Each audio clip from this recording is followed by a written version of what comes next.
Hola, ¿qué tal? Vamos a comenzar el curso de procesos estocásticos. La idea de este curso es principalmente ver el tema de los procesos estocásticos desde la intuición. Es decir, vamos a procurar no adentrarnos tanto en el formalismo matemático, es decir, ver todo con demasiado detalle, sobre todo las demostraciones que siento yo que es algo de lo que más nos roba energía cuando estamos llevando un curso de matemáticas. El objetivo no es tanto ver a profundidad el tema, sino más bien conocerlo desde la intuición. Y pues esto lo hacemos precisamente para poder hablar del tema de los procesos estocásticos desde una forma más resumida. Es decir, vamos a procurar que el tema no nos tome demasiado tiempo y que sea algo ideal para personas que ya hayan llevado el curso previamente y que decidan tomar este curso para reforzar su conocimiento o recordar temas que se hayan olvidado, o bien para personas que quieran llevar el curso, que estén interesados y quieran comenzar con alguna introducción, de tal forma que cuando ya lleven el curso, pues tengan una perspectiva más amplia acerca de lo que son los procesos estocásticos y para lo que sirven. Vamos a tratar de ver algunas aplicaciones, aunque seguramente esto lo estaremos haciendo en los últimos videos. Principalmente nos vamos a centrar en la teoría y en particular para esta clase nos vamos a concentrar en ver algunas cuestiones preliminares. La idea del curso es que únicamente requieran previamente haber llevado probabilidad y cálculo integral y diferencial. Con eso creo yo que sería suficiente. Quizás en las últimas clases sí se requiera un poco de probabilidad multivariada, pero vamos a tratar en la medida de lo posible, pues es- no requerir de conocimientos más allá de probabilidad y cálculo. Respecto a lo que vamos a ver en esta clase, pues es lo siguiente. Vamos a hablar acerca de la probabilidad y la relación que tiene la probabilidad con el área. Esto es muy importante porque eh, hay un concepto que regularmente no se suele tratar tanto en los cursos iniciales de probabilidad, al menos en los cursos básicos, y esto es el concepto de sigma álgebra y también el de medida. Estos elementos que pertenecen más a el análisis matemático, pues ayudan a entender un poco mejor los procesos estocásticos. Van a ser muy útiles, sobre todo cuando estemos llevando cadenas de Markov y martingalas, y posiblemente cuando nos adentremos en lo que es el cálculo estocástico. Vamos a estar estudiando, como ya lo mencioné, lo que es la sigma álgebra, la medida, la función medible, que es un concepto que deriva de sigma álgebra y de medida. Y vamos a aterrizar todo esto en lo que es la variable aleatoria, lo que es la probabilidad, y principalmente vamos a hablar acerca de los procesos estocásticos. Una vez que hayamos mencionado todo esto, ahora sí vamos a estar listos para definir lo que es un proceso estocástico. Ahora, respecto a las propiedades de la probabilidad, hay muchas maneras de verlo. Una de las tantas formas es definir la probabilidad a través de estos tres propiedades. Bueno, no es que se defina así la probabilidad, más bien la probabilidad cumple estas tres propiedades, las que estamos viendo. La primera es que la probabilidad del espacio muestral es igual a 1. El espacio muestral pues es el conjunto pues, de todos los casos posibles, y bueno, la probabilidad de todos los casos posibles pues es finalmente 1. Eh, la probabilidad siempre va a ser mayor o igual a 0. Esta es otra propiedad importante. Y la tercera propiedad, que es que es, eh, la probabilidad de la unión es igual a la suma de las probabilidades de los dos conjuntos menos la intersección de estos. vamos a ver, por ejemplo, em, lo que, lo que ocurre con el área. Vamos a hacer una analogía con el área. El área también cumple esta propiedad. Por ejemplo, si no sé, queremos calcular el área de esta figura que estamos viendo en pantalla, esta área siempre va a ser mayor o igual a cero. Es algo que pues, eh, es una propiedad que satisface el área. También satisface esta otra propiedad. Por ejemplo, si tenemos dos figuras, digamos esta figura A, y tenemos una figura B, digamos por ejemplo esta, el área de la unión de estas dos va a ser pues el área de A, todo el área de A, más el área de lo que está acá afuera, ¿no? En lo que se está marcando de rojo. Pero si a esa área le añadimos la intersección y luego se la restamos, lo que obtendríamos sería que el área, digamos, este,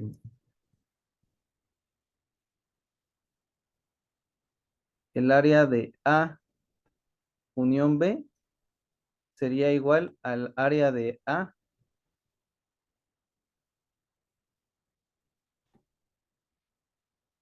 que es lo que está marcado de azul, todo esto que está aquí,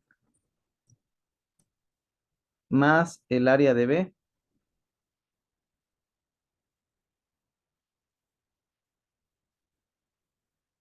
que es lo que está marcado aquí, más esta intersección, ¿no? Pero pues esta intersección la estamos contando dos veces, si se fijan, entonces le tendríamos que quitar la intersección.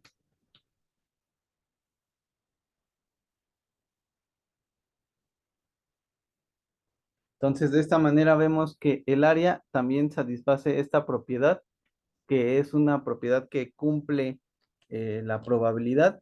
Y al estar analizando esto, lo que podemos notar es que existen analogías entre lo que es el área y lo que es la probabilidad. De hecho, prácticamente podría ser lo mismo, salvo por, salvo por la cuestión de que el área no cumple esta propiedad de aquí. Es decir, que el área del todo sea igual a uno.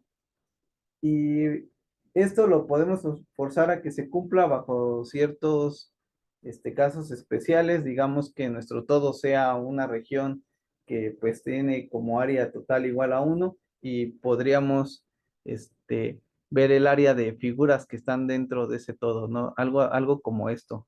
Tenemos nuestro universo, definimos nuestro universo como una región que tiene área igual a uno y queremos estudiar las áreas que están dentro de ese universo.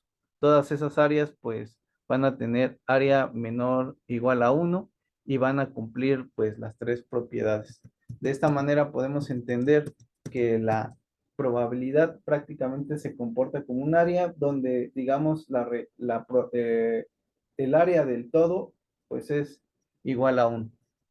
Esta observación es muy interesante porque al hacer esta analogía entre las áreas, entre el área y la probabilidad, podemos llegar a lo que es el, eh, pues la medida, la medida, la medida que es un concepto muy importante que se diseñó precisamente para poder realizar cálculos de áreas de ciertos conjuntos y que pues posteriormente pues permitió desarrollar una teoría de integración que en análisis matemático pues es muy útil para realizar algunos cálculos bajo ciertas situaciones. No me quiero adentrar mucho en el tema, pero pues prácticamente esta analogía es lo que permite conectar la probabilidad con la teoría de la medida.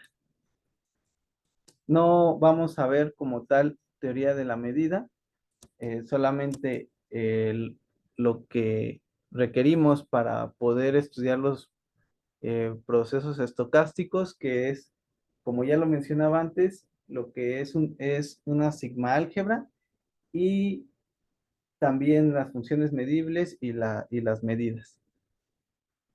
Bueno, respecto a lo que es una sigma álgebra es una familia de conjuntos de un conjunto eh, total, un conjunto X. Regularmente está representada con la letra sigma, a veces mayúscula, a veces minúscula, dependiendo del autor. No es la única forma, también regularmente suelen utilizarse, por ejemplo, la F o la G para representar a las sigma álgebras. Más adelante vamos a ver algunos ejemplos, pero la representación más usual es a través de la letra sigma y de ahí proviene el nombre de sigma álgebra. La, en este caso, al menos para esta definición, vamos a representarlo por la letra sigma mayúscula. Decimos que este conjunto de subconjuntos de X va a ser una sigma álgebra si cumple estas tres condiciones. Uno, que el vacío pertenezca al conjunto. Dos, si un elemento está en el conjunto, también está su complemento. Y la tercera es que al unir ciertos elementos disjuntos, bueno, no necesariamente disjuntos, ciertos elementos que pertenecen a la sigma álgebra, la unión numerable va a pertenecer también a la sigma álgebra. Ahorita voy a explicar con más detalle esto que acabamos de ver. Pero regresemos al ejemplo de las áreas. Pensemos, por ejemplo, en una región, en un área que tiene área igual a 1, que el total es igual a 1, como el ejemplo que estábamos mencionando anteriormente. Y en esta región vamos a encontrar figuras, ¿no? Por ejemplo, esta figura, esta otra figura y esta otra figura. Estas figuras, cada una de las figuras que acabamos de trazar, son subconjuntos de este total. Este total lo podemos representar por X y cada uno de de las figuras que pudiéramos formar van a ser pues subconjuntos de X.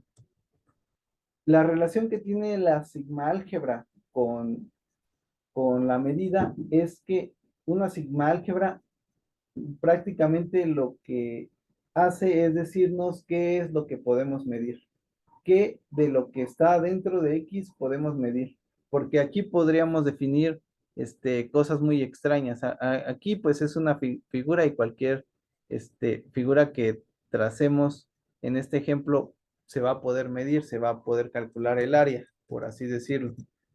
Sin embargo, en la teoría matemática hay ciertas cuestiones, ya hablando a un nivel más abstracto y más general, hay ciertas cuestiones donde no necesariamente cualquier subconjunto de X se va a poder medir. Habrá situaciones o casos especiales donde no puede existir una medición de un subconjunto de X. Sin embargo, algunos de ellos sí se van a poder medir y eso es lo que queremos estudiar, los que podemos medir. Entonces, si nosotros queremos medir el vacío, pues obviamente el vacío va a tener una medida y esa medida pues va a ser 0. De hecho, más adelante cuando veamos la definición de medida vamos a ver que la medida del vacío pues va a ser 0. Eso es una cosa que vamos a ver más adelante, pero el vacío debe poder medirse. Y esto es lo que estamos mencionando en nuestra primer condición, que el conjunto vacío pertenezca a la sigma álgebra, o es decir, se pueda medir. Luego, en el segundo punto es que si E está en la sigma álgebra, también su complemento. Pensemos,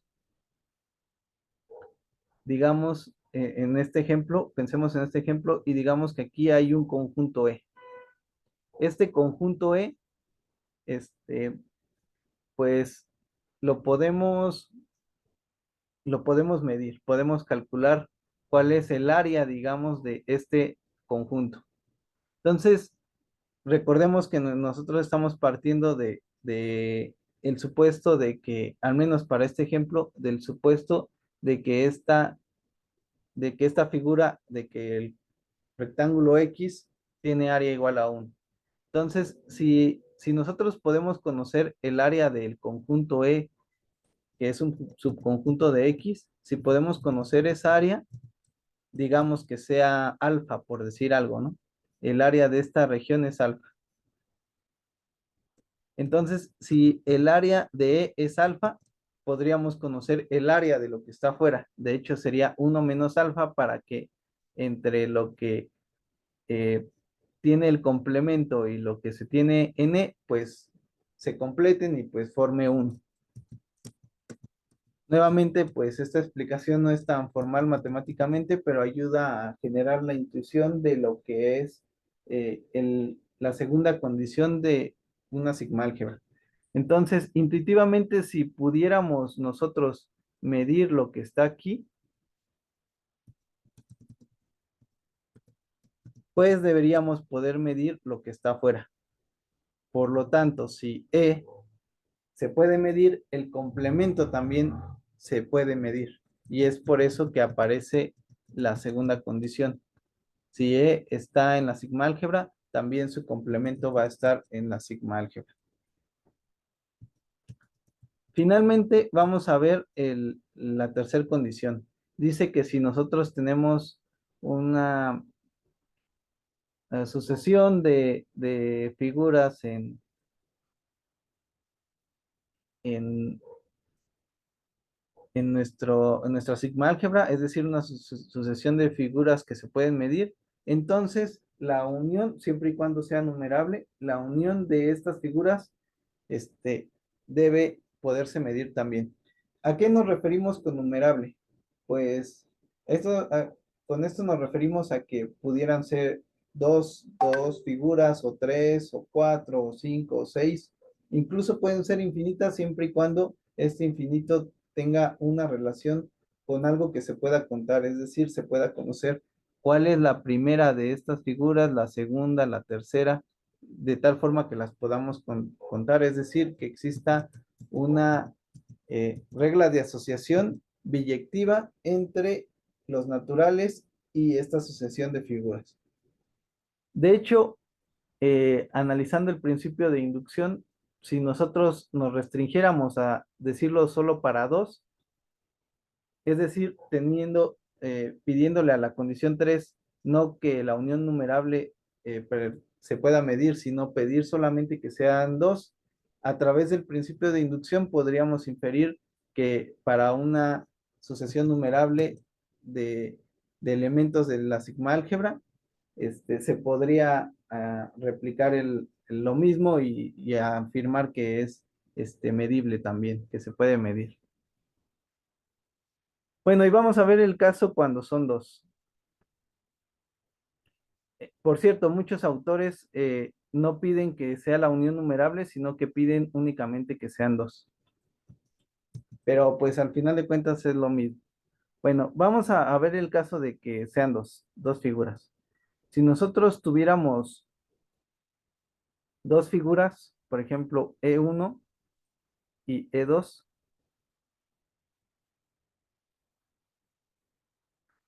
y nosotros podemos medir a E1 y podemos medir a E2, pues deberíamos poder medir a la unión. ¿Por qué? Porque pues esta unión, pues si no hay intersección, pues sería simplemente, la medida sería pues simplemente la suma de los dos, si no hubiera intersección. Y si hay intersección, digamos que tuviéramos algo como esto, pues deberíamos poder, si sabemos medir esto y sabemos medir esto, pues podríamos medir la intersección y si sabemos medir la intersección a lo que se tiene en esta primera figura, le quitamos lo de la intersección y podríamos medir esto también y análogamente podríamos medir esto también y por lo tanto podríamos medir la unión. Entonces, si nosotros podemos medir dos, podemos medir la unión de estas dos. Y si, por ejemplo, tuviéramos tres figuras, entonces podríamos medir también la unión de estas tres, porque ya vimos que si unimos dos, podemos conocer la medida si podemos medir dos figuras, podemos medir la unión de estas dos figuras. Entonces, por ejemplo, si podemos medir esta y podemos medir esta, podemos medir esta unión. Y como podemos medir esta unión, esto lo podríamos ver como una figura que ya sabemos medir. Y como ya sabemos medir esta figura y sabemos medir esta otra, como sabemos medir, este, eh, si sabemos medir dos, sabemos medir la unión, pues al saber medir estas dos figuras, pues en consecuencia podríamos medir la unión de esta con esta otra que representa la unión de las dos primeras. Por lo tanto, podríamos medir las tres. Y podemos replicar el argumento para 4, para 5 y así sucesivamente. De tal forma que siempre y cuando sea una sucesión numerable, podríamos eh, eh, saber cuál es la medida o podríamos medir esta unión numerable de una sucesión de elementos que sabemos medir o de figuras que sabemos medir. Es esta la lógica, quizás no sea tan simple de entender como con las primeras dos condiciones, pero esta es la lógica del tercer punto. Es decir, si yo sé medir una cantidad de figuras numerable, ya sea una, dos o tres o cuatro o cinco, si yo sé medir esas figuras, puedo medir la unión de estas. Y pues esto es la lógica que se esconde detrás de esta tercera condición. Entonces, prácticamente lo que está haciendo una sigma álgebra es decirnos qué es lo que se puede medir dentro de los subconjuntos de nuestro espacio total, que en este caso viene a ser representado por X. Entonces, si yo sé que esta figura se puede medir, este subconjunto debe pertenecer a la sigma álgebra.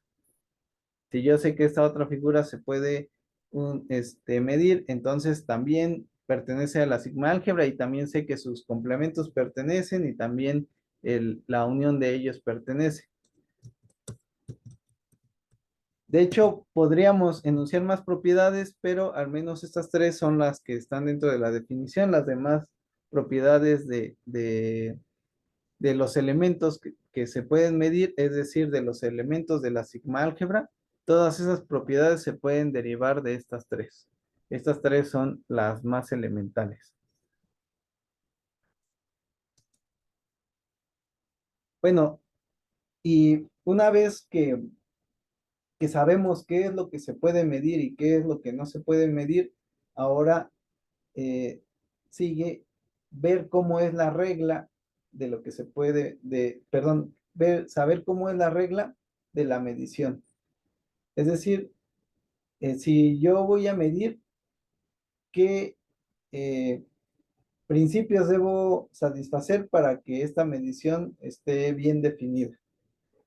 Y como mencionaba anteriormente, uno de estos principios es que el vacío, pues la medida del vacío, pues debe ser igual a cero, que es el primer punto que está aquí. Estamos diciendo que una medida es una función que va de nuestro conjunto X. Vuelvo a poner el ejemplo del rectángulo de área 1. Entonces, yo, este, la medida va a ser una función que va eh, del conjunto X a los reales, es decir, eh, cualquier conjunto de X yo le voy a asignar un valor real, es decir, por ejemplo, un área, por dar un ejemplo, le voy a asignar un valor real y vamos a, a pedirle a esta función que cumpla estas tres propiedades. Como ya se mencionaba antes, la medida del vacío debe ser igual a cero. Por cierto que aquí hay un error, hay un pequeño error, lo voy a corregir antes de continuar. Aquí la función m no va a ir de x a los reales, sino más bien de sigma, que es una sigma álgebra definida en x. Es decir, es la función medible, una medida es una función que va de una sigma álgebra a los reales. Aquí está mal. X sería el conjunto total que representa la sigma álgebra. Es decir, esta sigma debe ser una sigma álgebra de X y esta regla de asociación pues me va a convertir estos subconjuntos en un valor real. Prácticamente lo que pasa con un área. Por ejemplo, aquí yo tengo una figura, esta figura que está dentro de mi espacio total que es X, yo le puedo asignar un área, digamos, por ejemplo, 0.5 por dar un ejemplo. ¿Y qué es lo que está pasando aquí? Que yo estoy asignándole un valor real, en este caso 0.5, a esta figura. Pero ¿qué cosa es esta figura? Esta figura es un subconjunto de X que puedo medir. Es decir, es un elemento de una sigma álgebra. Por eso aquí hay un pequeño error de notación. Aquí en vez de X debería ir sigma, donde sigma es una sigma álgebra de X. Bueno, y lo que debe cumplir pues son estas tres propiedades. Primero es que el vacío debe ser igual la medida del vacío debe ser igual a cero. Lo mismo que pasa con un área, por cierto. Este, un área, el área de la nada pues es cero. Luego, la medida de cualquier elemento, aquí igual está mal, en vez de ser X debería ser este, sigma, la sigma álgebra definida en X. Este, em, Cualquier elemento de la sigma álgebra, su área, por así decirlo, es decir, su medida, eh, pues va a ser mayor o igual a cero. Eso es algo que pasa para, este, o lo que está diciendo punto número 2, esta condición número 2. Si nos damos cuenta, es lo mismo que pasa con las áreas. El área de cualquier figura, pues va a ser mayor o igual a cero siempre. Y luego la tercera propiedad es esta que dice que el área de la unión va a ser igual a la suma de las áreas menos el área de la intersección.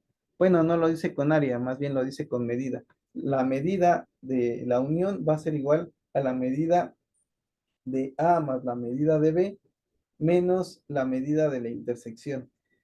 Esto también, como ya lo mencionamos, lo satisfacen las áreas, es decir, las áreas satisfacen estas tres propiedades y en el caso de la probabilidad también se satisfacen estas tres propiedades, pero además se satisface en el caso de la probabilidad que la probabilidad del todo pues va a ser igual a 1, que como lo mencionaba antes es como si habláramos de una figura que nuestro universo es una figura que tiene área igual a 1. De esta manera ya podemos ver la relación que existe entre la medida y las áreas y también con la probabilidad. En este momento podemos darnos cuenta también que estas definiciones de sigma álgebra y de medida son muy intuitivas cuando hacemos la comparativa de las áreas, y es que precisamente ahí está su origen. El, el origen de la sigma álgebra y de la medida parte de estudiar las áreas, pero visto desde un panorama más general. Es decir, estamos estudiando áreas tal cual, pero desde una perspectiva más general. Prácticamente podríamos entender que la probabilidad pues es en realidad una manera de calcular áreas, pero una manera diferente al usual, porque nuestros objetos de estudios ya no son figuras geométricas en el plano euclidiano, sino que son elementos aleatorios, eventos aleatorios, o bien pudieran ser incluso funciones, o pudiera ser algo más general. Esta es la magia de las matemáticas, que podemos generalizar y abstraer a un nivel de profundidad muy, muy grande. Y es precisamente lo que hace la teoría de la medida, ver todo esto desde una perspectiva más general y más abstracta. Bueno, una vez visto esto, ahora sí estamos listos para ver lo que es una función medible. Para esto vamos antes de leer la definición, vamos a ver un pequeño ejemplo. Digamos que aquí nosotros tenemos un conjunto X,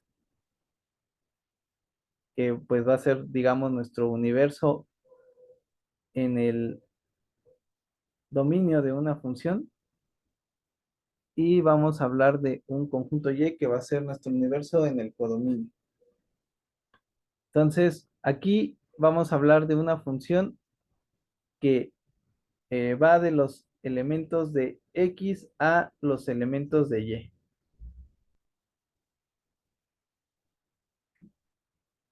Entonces tenemos una función cuyo dominio es X y cuyo codominio o rango es Y.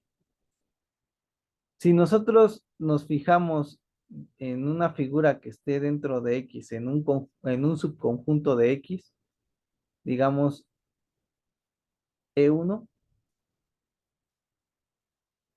pues al observar este conjunto bajo F, pues lo que estaría ocurriendo es que se está transformando, ¿no? Cada punto va a convertirse, cada punto de X o cada elemento de X se va a convertir en un elemento de Y, de tal forma que esta figura se va a convertir a través de F, digamos, en esta otra figura,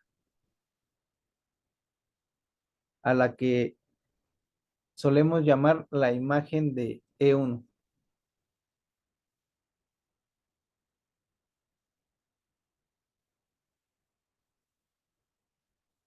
Entonces, todos los elementos de este conjunto se van a convertir en los elementos de este conjunto.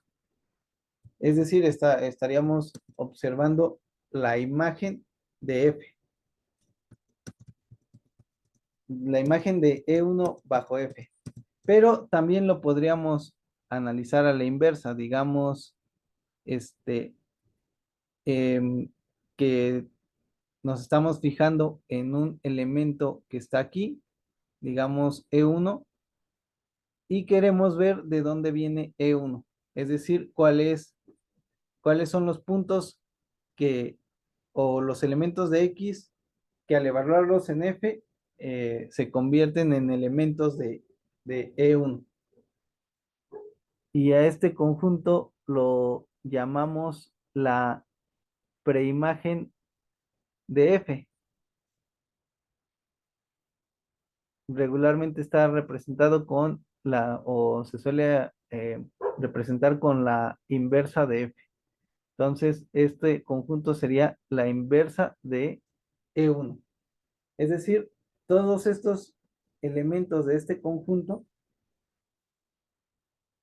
al evaluarlos en F, o más bien al evaluar a F en estos elementos de este conjunto, van a caer a el conjunto E1.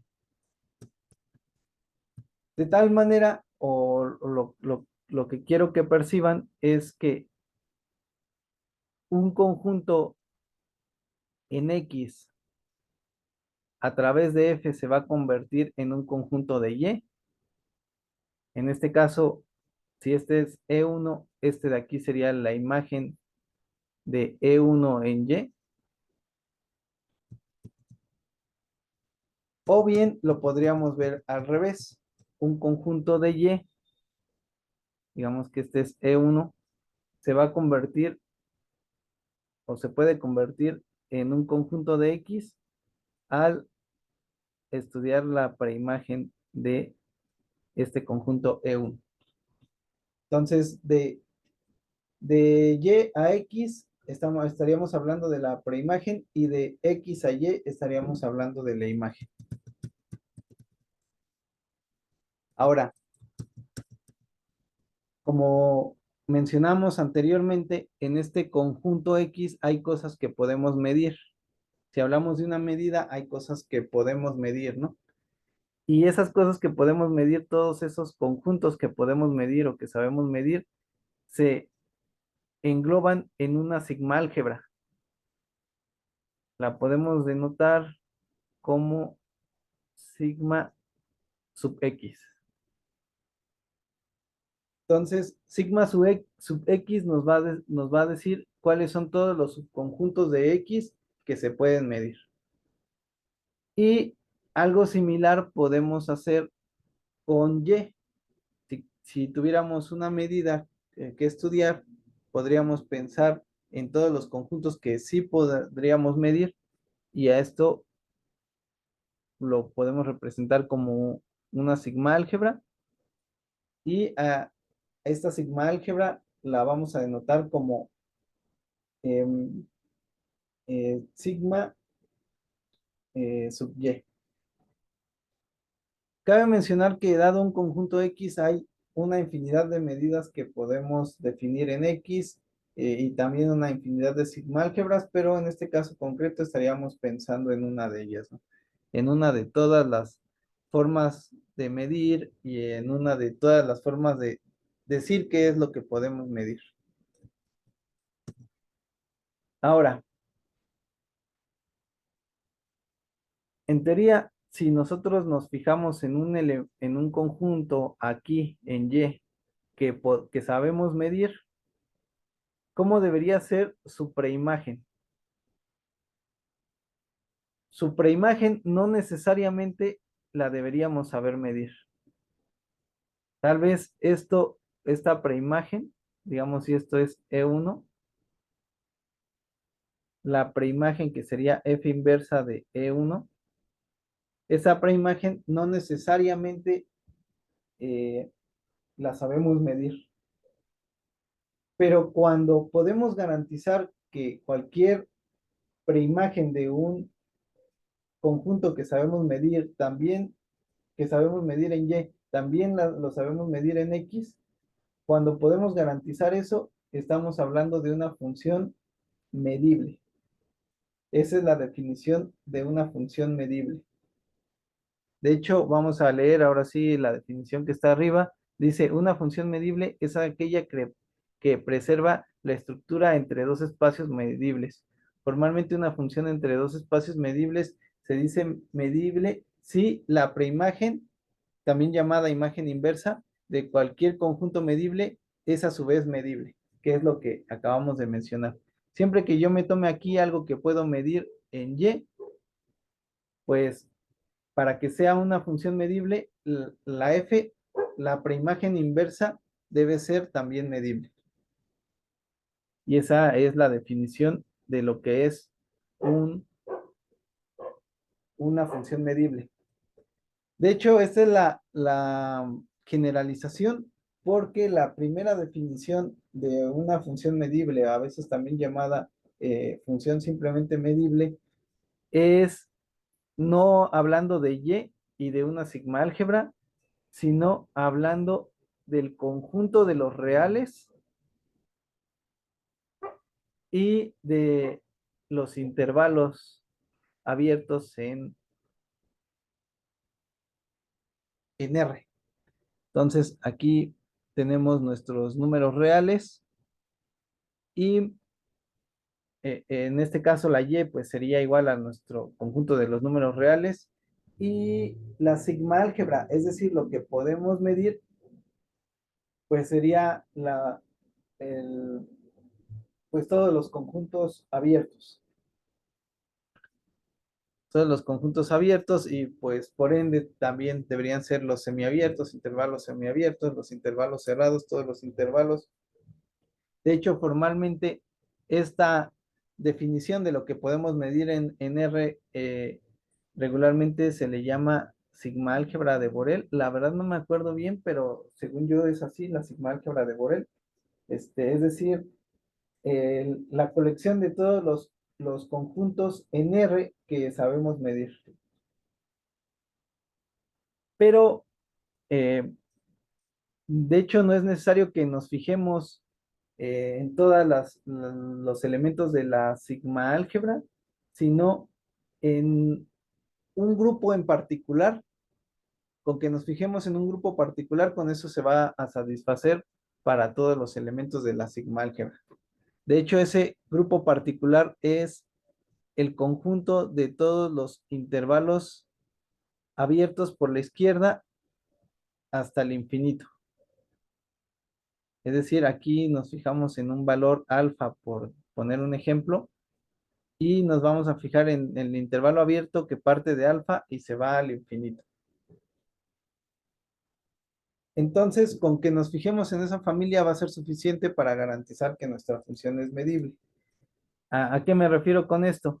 Que si nosotros consideramos la preimagen inversa de conjuntos así, conjuntos de la forma infinito, perdón, alfa, infinito,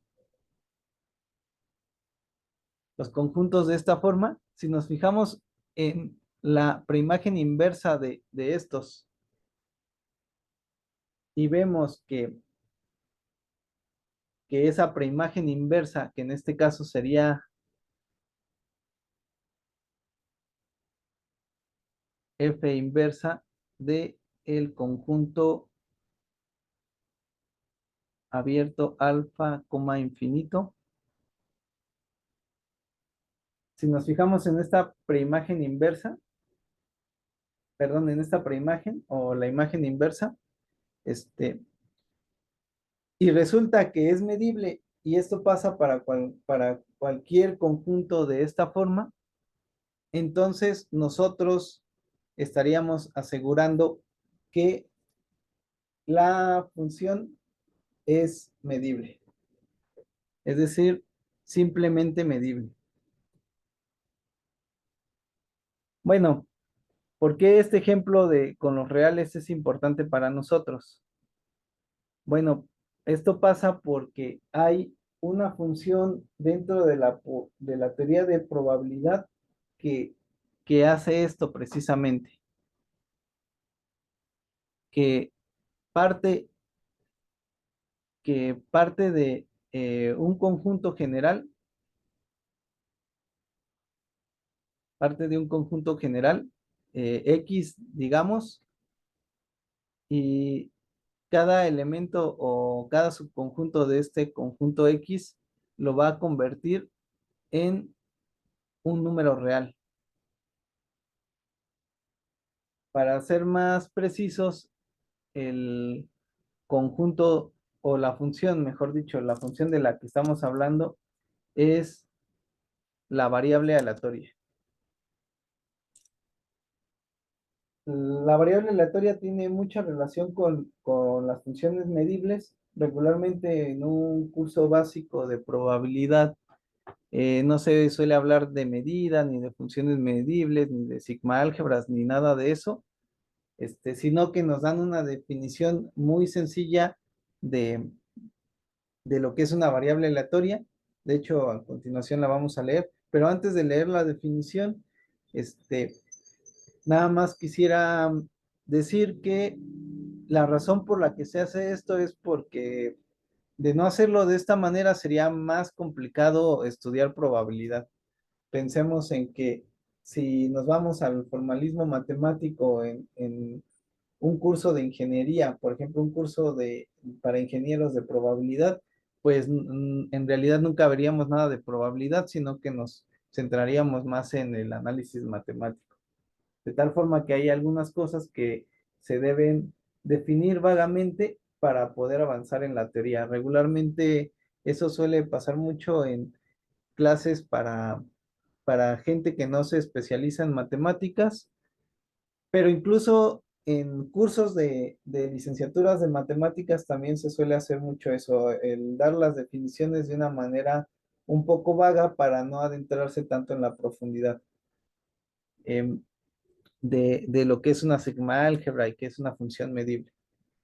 Y bueno, bajo esta perspectiva de querer simplificar las cosas, regularmente la definición que se da para una variable aleatoria es que una variable aleatoria es un valor numérico que corresponde a un resultado de un experimento aleatorio. Así lo suelen denotar o lo suelen expresar. Entonces, ahora que ya estamos en el contexto de probabilidad, podríamos hablar de nuestro total, nuestro universo, por así decirlo, y en probabilidad nuestro universo se llama espacio muestral y regularmente se suele denotar por omega. Y podríamos pensar, por ejemplo, en un volado.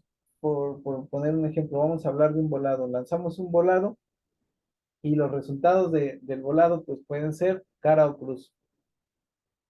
Si nos fijamos, ese resultado no necesariamente es numérico.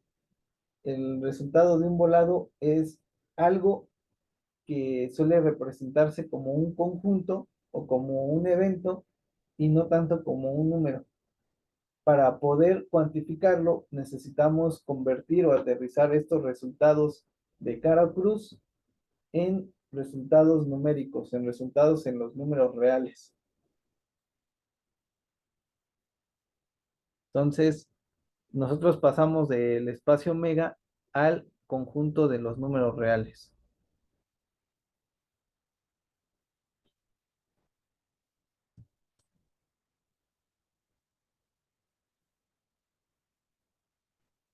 Y por ejemplo, en el caso de los volados, pues lo que regularmente se suele hacer es decir si se ganó el volado o no se ganó.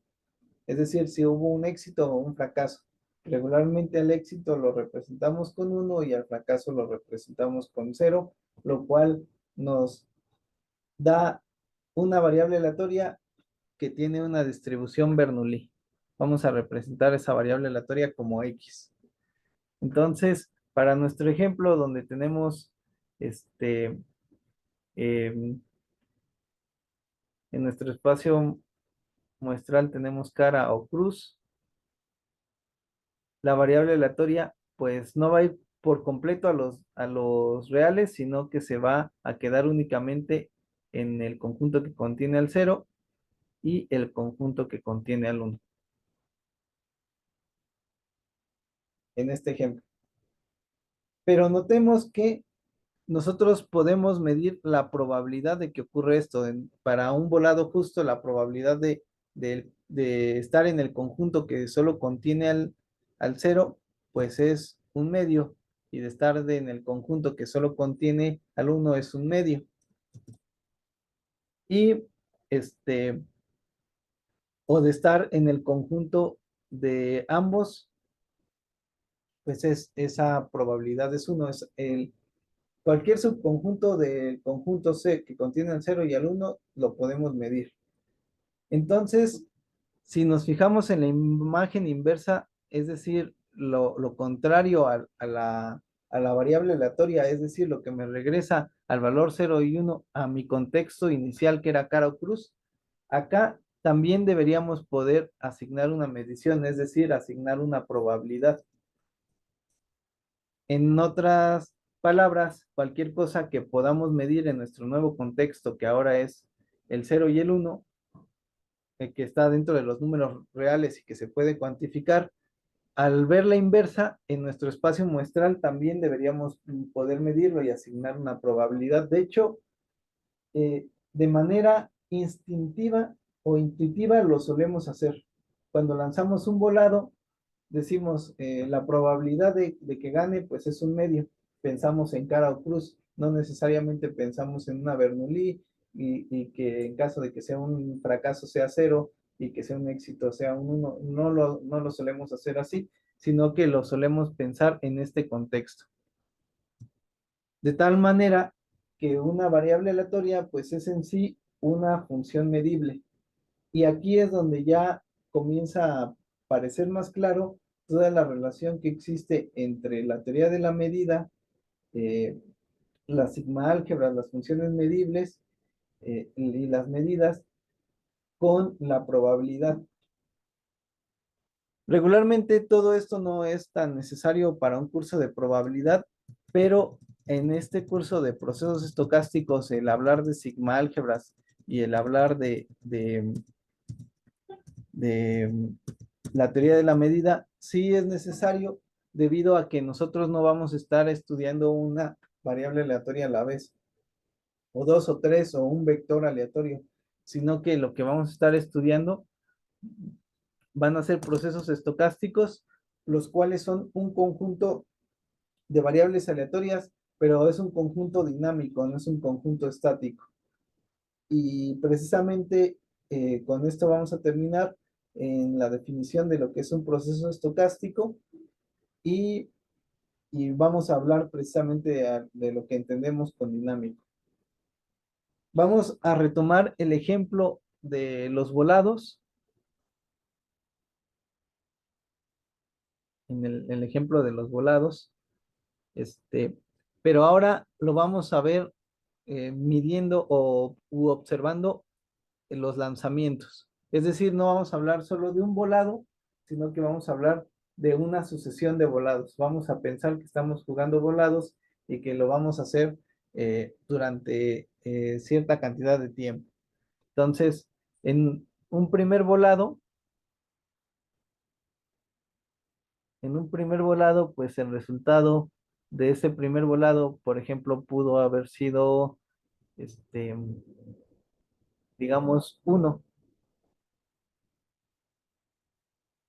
Y luego hubo un segundo volado y digamos que nuevamente el resultado del segundo volado fue uno.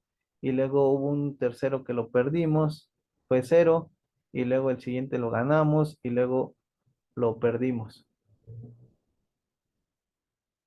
Entonces, lo que está pasando aquí es que en el tiempo uno, pues ganamos, en el tiempo 2, este, ganamos nuevamente, en el tiempo 3 perdimos, en el momento 4, ganamos, y en el momento 5 perdimos, y así sucesivamente, dependiendo de la cantidad de volados que hayamos lanzado.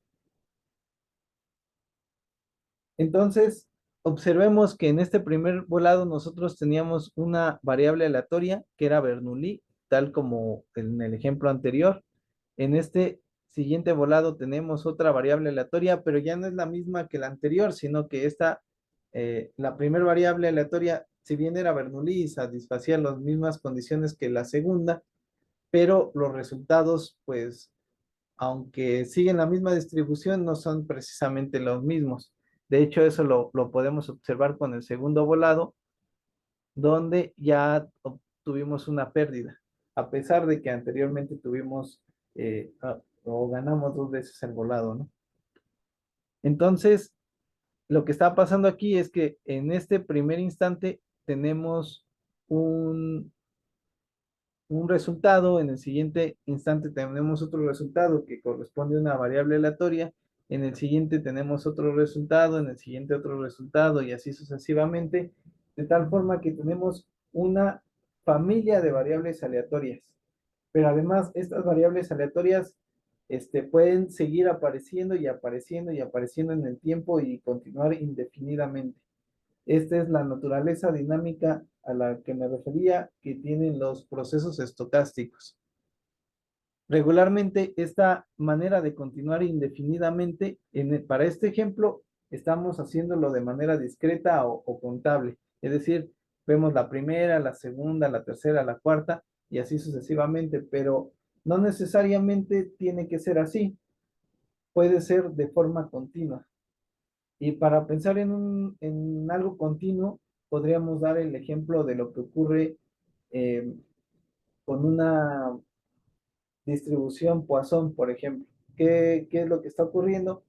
Pues digamos que yo me siento en una avenida a ver los autos pasando y yo quiero ver cuántos bochos amarillos pasan. Entonces, para esta observación ya está el tiempo y nosotros podríamos hablar de, por ejemplo, media hora o 15 minutos o 10 segundos incluso. Este, y pues esto ya depende del tiempo, no depende de una cantidad numerable de observaciones, lo cual lo hace de naturaleza continua. Entonces, esta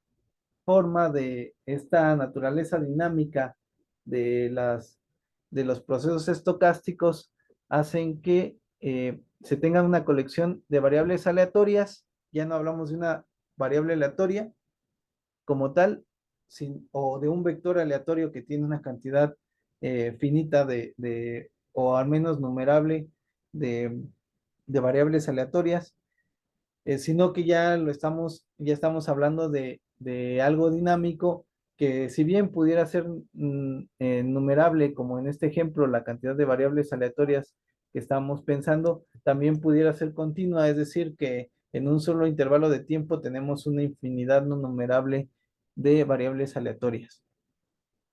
Eso es lo que hace más complejo el estudio de los procesos estocásticos y la razón por la cual es necesario ya no ver las variables aleatorias únicamente con la definición simple que se suele dar en cursos básicos de probabilidad, sino entenderlo a través de cómo se define en la teoría de la medida.